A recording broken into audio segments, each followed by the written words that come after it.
Okay, this video is about stop the juicing in the smoothies, or are juicing in smoothies a good idea? And the first thing that gets my attention is the thing is too loud. Okay, my ears are very sensitive. Okay, my wife got overweight. She thought she would start doing smoothies. I told her stop eating any meat and oil. She didn't want to do that. And I said, great, you're going to be fat and you're going to be deaf too. What a brilliant life strategy. So anyways, I tell you this because I think this juicing is overrated. People think it's this fast, easy way to solve all their problems. And in the short term, there are some potential benefits to it, but the noise is a big deal. When my wife or the mother-in-law uses a blender, I run into the other side of the house. I put ear protectors on. Here's my ear protectors. And I turn myself to face the other way because your ears are cupped to draw in more sound if you're facing a noise. It hurts my ears. I really don't like it.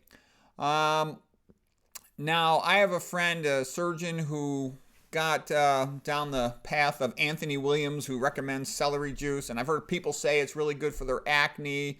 And he felt that he thought it was probably helping his health. But he noticed, he said, you know what, his ears hurt. And I go, yeah, because you're going deaf. I spoke to some audiologists, and they've told me that who goes deaf? You can go deaf from just one rock concert. You can have significant hearing loss. Rock concerts are stupid, in my opinion. I mean, don't get me wrong, I like some rock and roll music, but you go to a concert, you're just sitting there. You have no control over the volume. You can't adjust the dial. And then you don't want to leave because you spent your money and you're with your friends or whatever, but they can be very loud. And just one rock concert, you can get significant hearing loss from that. The other guys who go deaf is the guys who work with, changing car tires when they check the air pressure. Bzz, bzz, that sudden intense high-pitched raise in volume could cause deafness. I would say if you're going to do juicing, I would put earplugs in there, and then on top of the earplugs, get the high protection like 31, 32 decibels, the best ear protectors you can if you feel like you have to do it. Because a lot of people, they don't realize it, but they'll do 10 stupid habits in just every morning, and over time that just wears you down. The older you got, you have less resilience and ability to repair yourself from all the damage you do. So what am I talking about? I'll know people in the morning, they'll grind coffee beans, so they're damaging their ears from that. Then they'll make a blender smoothie juicing thing. They're damaging their ears from that. Then they'll go blow dry their hair, another high-pitched, very loud thing, over 90 decibels, making themselves deaf. Every morning they do that, okay?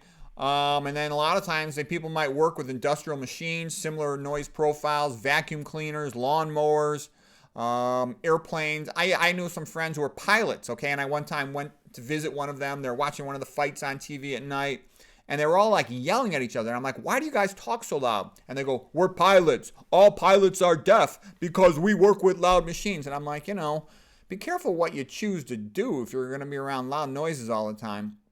As people develop atherosclerosis, that starts to block off the tiny little arteries that go to their ears, and that's a major cause of deafness. All these things contribute together. And then the person in the morning, typically they'll go from damaging their ears, eating high-fat food, fried food, then they'll put all these estrogens on themselves, their shampoo, their conditioner, their cologne, their detergent, wash clothes, estrogenic tap water, high-fat diet. Okay, anyways, but that's an estrogen. Okay, getting back to this juicing and blending stuff. What are the benefits? Some people say, well, I wouldn't eat all these fruits and vegetables unless I made them into a smoothie. Well, there's some truth in that.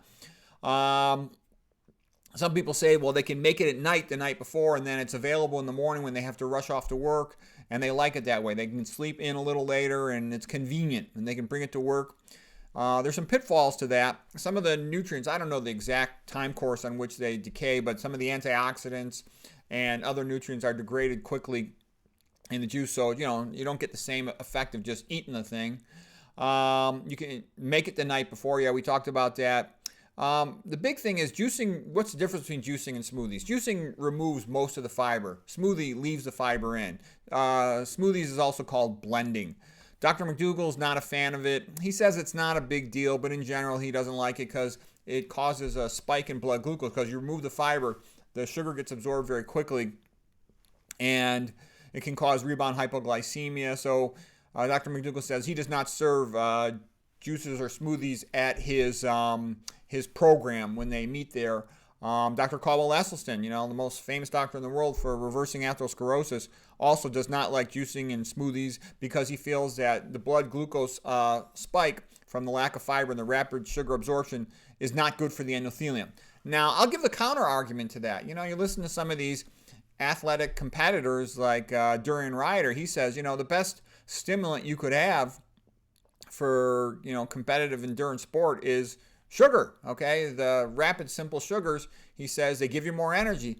From my own personal experience, before I do my high repetition squats, I'll guzzle down 32 ounces of beet juice and chase it down with 16 ounces of water. And I know I got great energy from that, better than for other things. And I'm sure I'm getting a bit of a blood glucose spike. I start being really energized about an hour and a half later, and it lasts about 4 hours. I also know if I eat watermelon, you're simultaneously hydrating yourself and getting all that glucose in. Man, I got great energy for working out.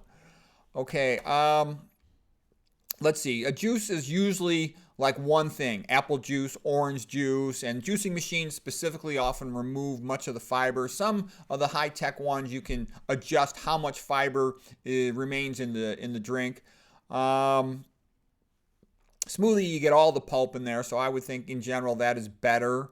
There's a lot of different versions. If you had to use them, if you can use a lower setting, it might be less loud. If I had to, I'd even have a surge protector in another room. I realize that's not practical. So the bottom line, what's my opinion? I would say just eat the fruits and vegetables if you can. If there's some special circumstance, then maybe you could do this blending business or get someone else to make it for you. Make sure you protect your ears. You're going to go deaf, and then you're screwed. Being deaf is bad. I've known people who have deaf family members, and they say that you can't hardly talk to them. So they end up quite socially isolated. There's people like me. I'd be fine being socially isolated. But a lot of people are not. A lot of people are very social, and it would be hard for them to be socially isolated. The machine's basically chewing your food for you, so why don't you chew the food yourself? And the other thing Esselstyn talks about is you get a lot of nitric oxide from the chewing process, and you're going to lose some of that, he believes, by having the blender grind it all up fast. There's people with special circumstances. Let's say they've got a problem with their mouth, their jaw's wired shut, or let's say they've got a gastrostomy tube. They can just inject it into their gastrostomy tube. So there's special circumstances. Overall, I think it's overrated, and especially because of I worry about protecting the ears. So hope that's helpful.